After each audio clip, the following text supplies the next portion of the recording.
Meu nome é Toya Manchineri, sou do povo Manchineri, sou membro da COIAB, que é a Coordenação das Organizações Indígenas da Amazônia Brasileira, membro também da COICA, né, que é a Coordenadora das Organizações Indígenas da Bacia Amazônica.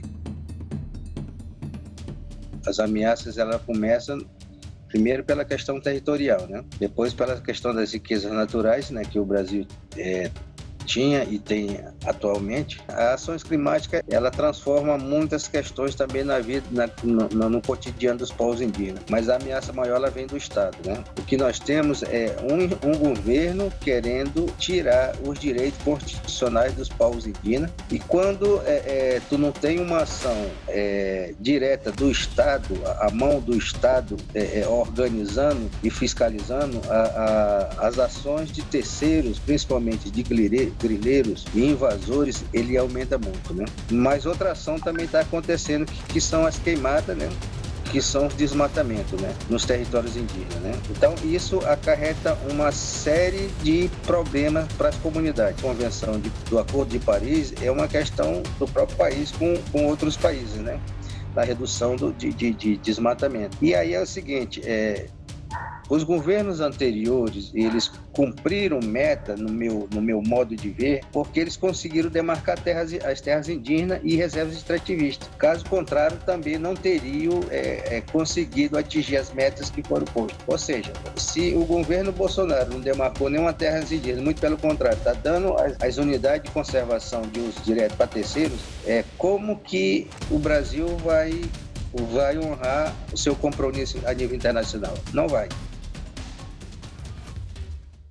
Desde o princípio, nós temos contribuído bastante, né, mantendo a floresta em pé, né? Porque se a floresta está em pé, ela consegue produzir ar puro, né? Ela consegue tirar o gás carbônico e produzir ar puro. Mas isso nos custa muitas vidas. Isso tem custado muitas vidas dos povos indígenas a manter ela em pé. Uma outra situação, que é uma contribuição que os povos indígenas têm, é no tocante ao manejo dos recursos naturais. Nós temos uns sistemas que a cada ano nós fazemos roçado em um determinado lugar. Então, né, a gente vai fazendo os roçados e a partir daí deixando aquela terra para descansar, né, e depois a gente retorna no mesmo canto. Então, isso retarda a questão, por exemplo, do desmatamento nos territórios indígenas. A outra é a questão dos povos indígenas vamos dizer, não ver toda aquela riqueza que ele tem no território como produto comerciável.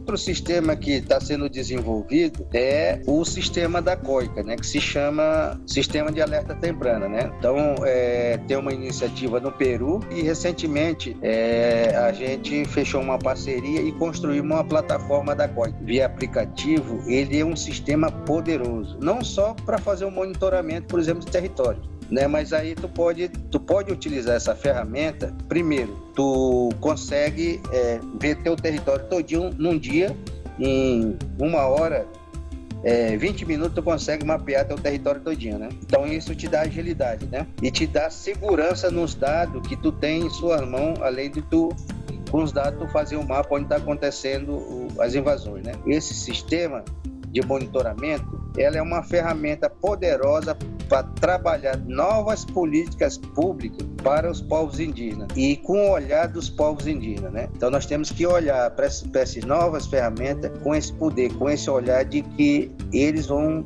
poder nos auxiliar em novas conquistas políticas. Nesse tempo que eu participei das COP, primeiro nós participamos como observadores, né? Que aí tu tem um limite de entrada nos espaços, não consegue entrar nos espaços oficiais. Mas foi interessante porque a sociedade civil, ela faz grandes mobilizações, né? E nessas grandes mobilizações a gente consegue divulgar, né, os trabalhos e os pensamentos que nós temos sobre a questão das mudanças climáticas. Então essa é a maneira também da gente começar a divulgar o nosso pensamento para atrair novos adeptos ao movimento indígena, mas também tentar influenciar nas decisões dos governantes, né? 2 vezes nós fomos como parte, né?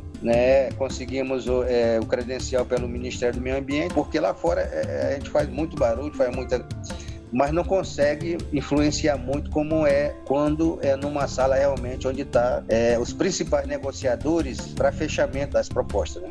Chamar, né, todas as instituições, né, brasileiras, todos os parceiros, né, para que a gente possa realmente unificar nossas forças, para que a gente possa apoiar, né, a preservação de todas as fontes de riqueza e toda a vida no planeta Terra, né, para que a gente possa construir uma sociedade que olhe para as riquezas naturais como uma propriedade de todos, não como uma propriedade de si.